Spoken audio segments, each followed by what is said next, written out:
Good morning, class 5th, EVS, Social Science, Term 3, Chapter 3, Some Great Personalities.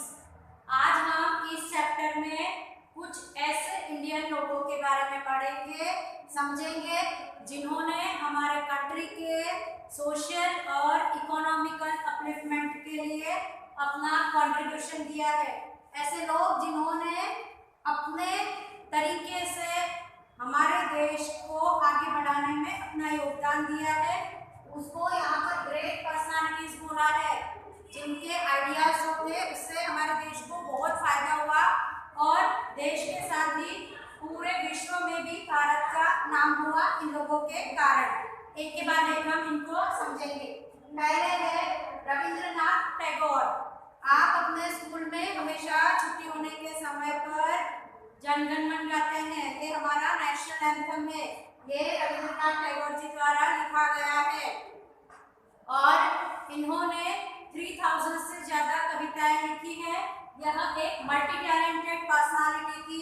यह poet थे, writer थे, painting करते थे, एजुकेशनिस्ट थे, फिलोसोफर थे और पॉलिटिक्स में भी इनका इंटरेस्ट था। इन्होंने अपने जीवन में बहुत सारी उपलब्धियां विभिन्न क्षेत्रों में हासिल की थी। इनने एक रचना लिखी थी गीतांजलि नाम की, जिसके ऊपर इनको पूरे वर्ल्ड का एक सबसे फेमस प्राइज होता है नोबेल प्राइज, वो उनको दिया गया था साहित्य में अपने कंट्रीब्यूशन के लिए या लिटरेचर में इनके कंट्रीब्यूशन के लिए। इनका जो जन्म था रविंद्रनाथ टैगोर का, यह कोलकाता में हुआ था। इनके पिता का नाम देवेंद्रनाथ टैगोर था। बचपन से ही संगीत और कला में इनकी रुचि थी। इन्होंने रविंद्र संगीत नाम का एक पूरा संगीत भी तैयार किया था और इन्होंने शांति निकेतन नाम के एक स्कूल की स्थापना की थी, जो आगे चलकर विश्व भारती यूनिवर्सिटी बन गया। जो नोबेल प्राइज मिला था वो गीतांजलि नाम की इनकी जो रचना थी उसके लिए दिया गया था।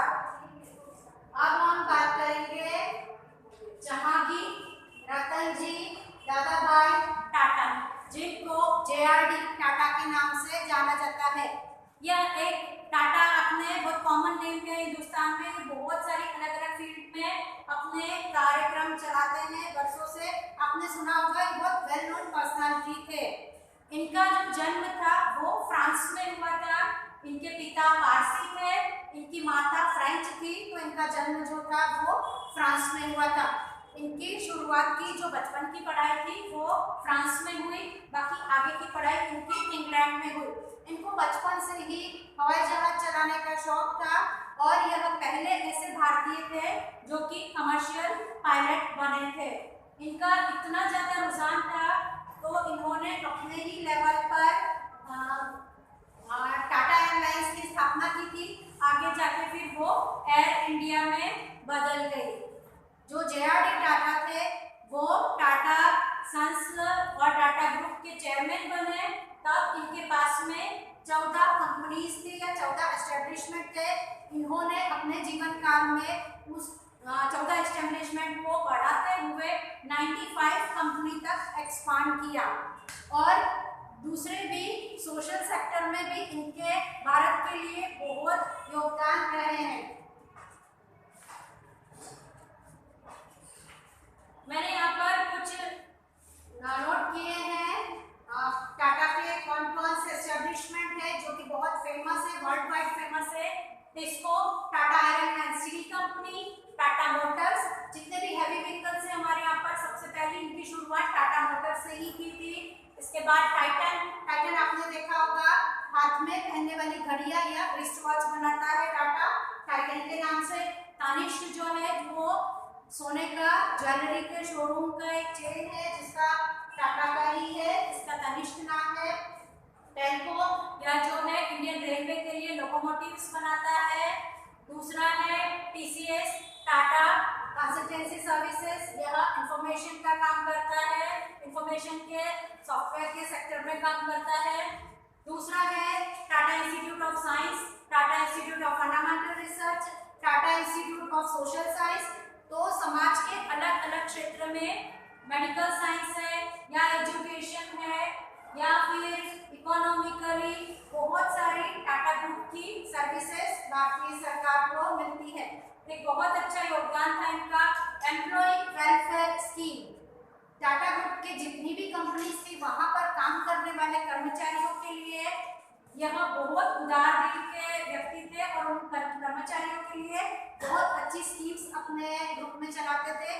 जैसे काम करने के घंटे इनके तय होते थे, प्रतिदिन प्रत्येक कर्मचारी के लिए 8 घंटे का समय होता था। अगर कोई वर्क प्लेस पर बीमार हो जाता था तो उसको फ्री मेडिकल एड दिया जाता था और अपने जितने भी कर्मचारी थे उनको पूरे महीने की सैलरी के बाद में कुछ परसेंट उसका उनमें से फ्यूचर के लिए जमा करते थे और उतना परसेंट कंपनी भी जमा करती थी, जिससे वो एम्प्लॉय या कर्मचारी जब रिटायर हो जाता था तब उसको एक अच्छी रकम हाथ में आती थी उसके भविष्य के लिए जो काम में आती थी। यह जो वेलफेयर स्कीम थी कर्मचारियों के लिए, इससे प्रभावित होकर फिर भारत सरकार ने अपने लिए इस स्कीम को अपने कर्मचारियों के लिए लागू किया। अब हम बात करते हैं सर सीवी रमन। ये जो है ये एक भौतिक के वैज्ञानिक थे या फिजिक्स के वैज्ञानिक थे। इनके पिता गणितज्ञ थे और भौतिक विज्ञान में भी बहुत अच्छा रुचि रखते थे। तो इनको घर से बचपन में ही गणित और भौतिक विज्ञान का माहौल मिला।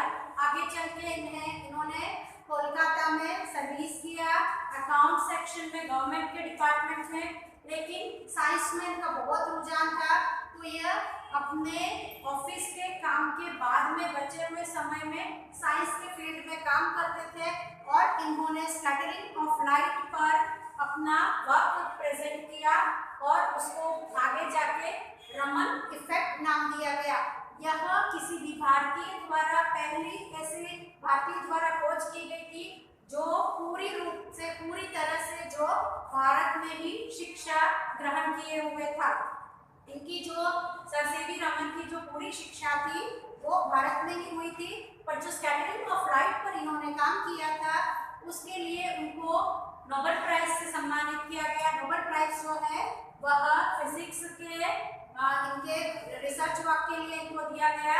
यह विश्व का सबसे प्रतिष्ठित सम्मान है जो कि पहले ऐसे भारतीय को दिया गया जिसकी पूरी शिक्षा भारत में ही हुई थी। इनका जन्म तिरुचिरापल्ली तमिलनाडु में हुआ था और 29 फरवरी को वर्ल्ड इंडियन साइंस डे हम मनाते हैं, वो इन्हीं के लिए मनाया जाता है, इनकी मेमोरी में ही मनाया जाता है, सर सीवी रमन। अब हम बात करेंगे बाबा आमटे। इन्होंने सामाजिक रूप से समाज सुधार के, सामाजिक जागृति के, जन चेतना के कार्यों में हिस्सा लिया।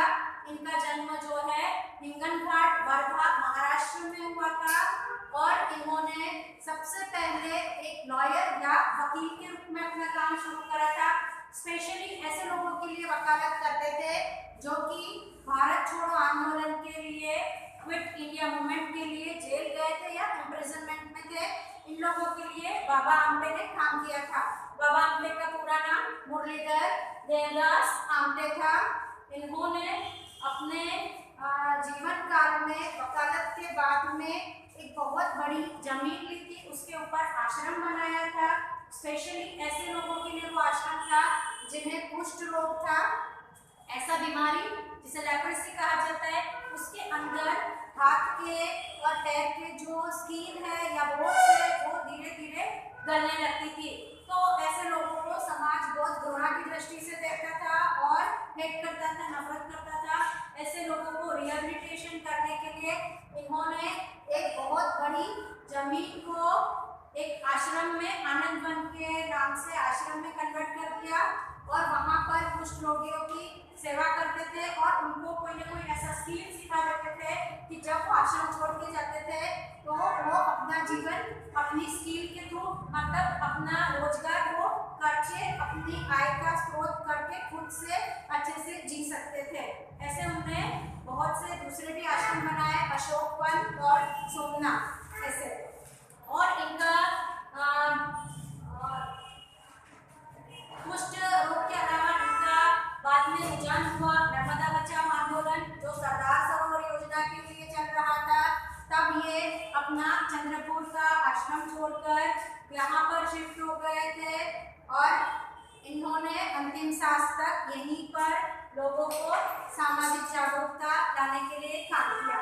तो आज हमने इस चैप्टर में ऐसे ग्रेट पर्सनालिटीज जिसने हमारे कंट्री के अपलिफ्टमेंट के लिए या ऊपर उठाने के लिए सामाजिक स्तर पर, राजनीतिक स्तर पर, साहित्यिक स्तर पर, एजुकेशन में और अपना आर्थिक रूप से योगदान दिया हमारे देश को मजबूत करने के लिए। इनको बहुत विशिष्ट अलग अलग पूरी दुनिया में मशहूर ऐसे प्राइज भी मिले। हाँ, एक बात बताना भूल गई, जो जे.आर.डी. टाटा थे उनको भारत सरकार ने पद्म विभूषण का प्राइज भी दिया था।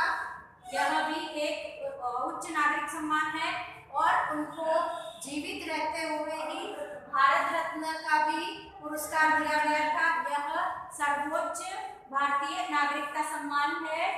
तो आज हमने ऐसी ग्रेट पर्सनालिटीज पढ़ी, इसको हमको इनके कार्यों को हमको एक इंस्पिरेशन के तौर पर लेना है और हमको भी अच्छे काम करना है। Thank you.